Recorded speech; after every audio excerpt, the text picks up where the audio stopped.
Hey, welcome back. Nightly Nonsense, finishing up Nehemiah chapter 1. Talked about last week. Do you know God or do you know about God?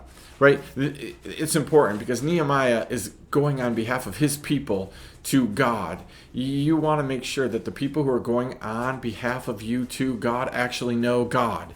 Right? That's James chapter 5. Right? You better hope that your elders know God, not just about God.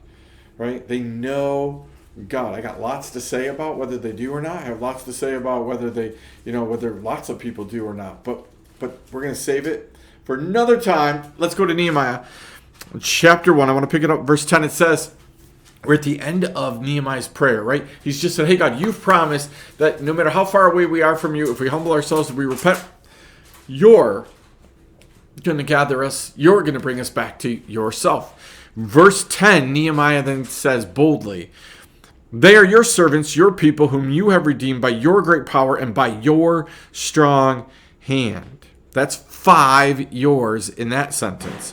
Then, O Lord, let your ear be attentive to the prayer of your servant and to the prayer of your servants who delight to fear your name, and give success to your servant and grant him mercy in the sight of this man.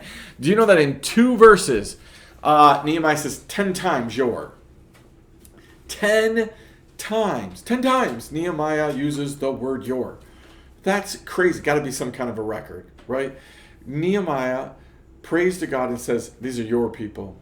You've done all the work here, right? You've saved them. You've lifted them up, right? We are your servants. All of the, just reminding God, this is yours. This is yours. I think that we should take some note in this prayer, and you and I should pray like this. Right? Are we reminding God, no, wait. We didn't ask for these promises. These are your promises. We didn't ask for this situation. This is your situation. We didn't say that you were going to have to help us out if we repented. You said it. Right? We didn't ask to be your servants. You asked us to be your servants. You did all of this. Right? You did all of this. We're to respond to. Do you know that that's the whole essence of Christianity? Is that you and I just spend our time responding. It's a pretty simple concept. God says it, we respond. God convicts, we respond. God encourages, we respond. God does whatever, and we respond. We're constantly responding to what God is doing. Or we're constantly asking God to respond. Right? We're constantly saying, God, you respond to our response, because you promised that we're going to do that. I think it's funny because back when I was a kid, which was light years ago, I talk about this all the time. We had snail mail, and you would go, to camp, and you'd meet new people, and you'd be super excited, and you'd get home on the Saturday or the Sunday, and on Monday you were writing letters to all your new friends, right, and you'd send them out. And then you'd wait for their response. And about a week or a week and a half later, right, you'd get a response from them. And then you'd respond to that response. But everything was about a week and a half later, right? But you're waiting for the response. You're waiting for the response. And we had to wait a long time for the response, right? You had to wait a long time whether or not you still had a girlfriend after camp, right? But now we are in modern technology.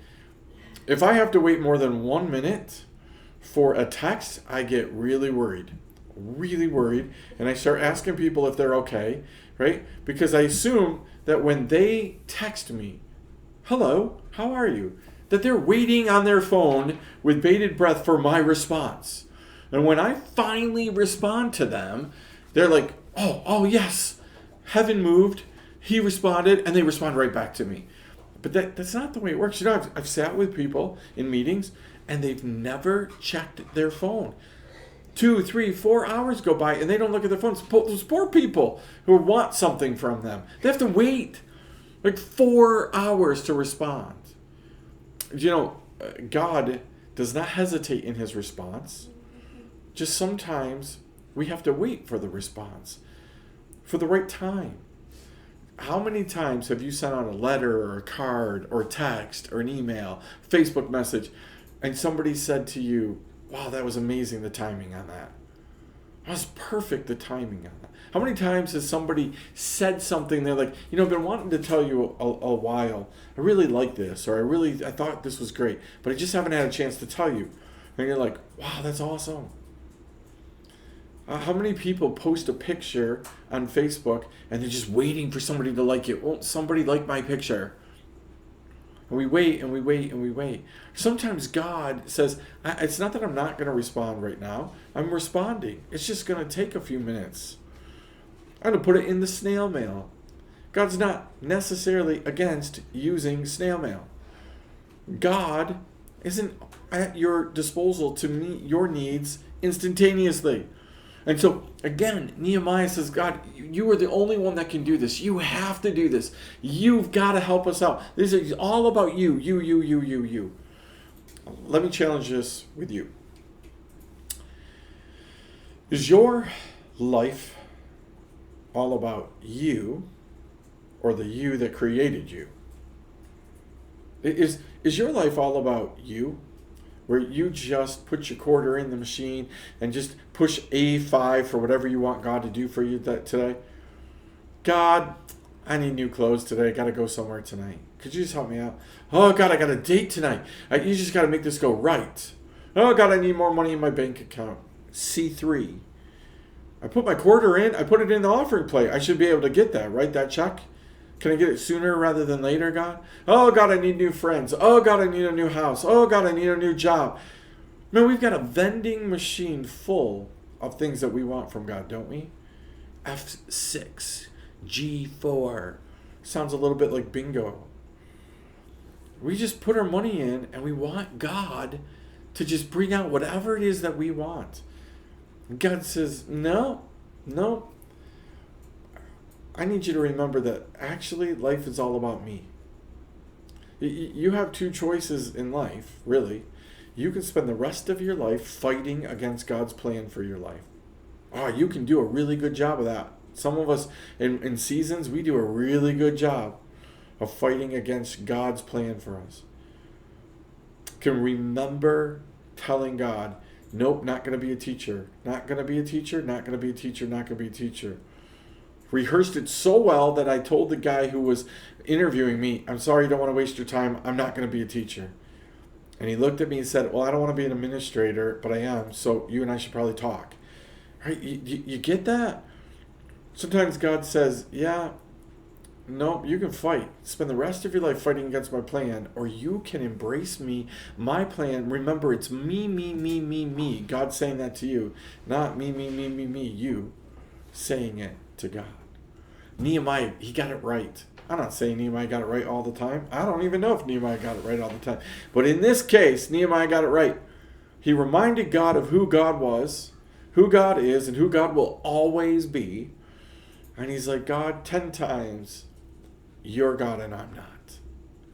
10 times he says, God, you're God, I'm not. Maybe today you should start with just one. Maybe today, one time, you could just say, hey, God, you're God and I'm not. Just pick something. Pick something and say, God, what do you think about this? Maybe I'll let you be God today. And maybe I'll look to you to help me make this decision. So there's a lot of reasons for you and I to take the wheel from God and try to drive our car ourselves of life.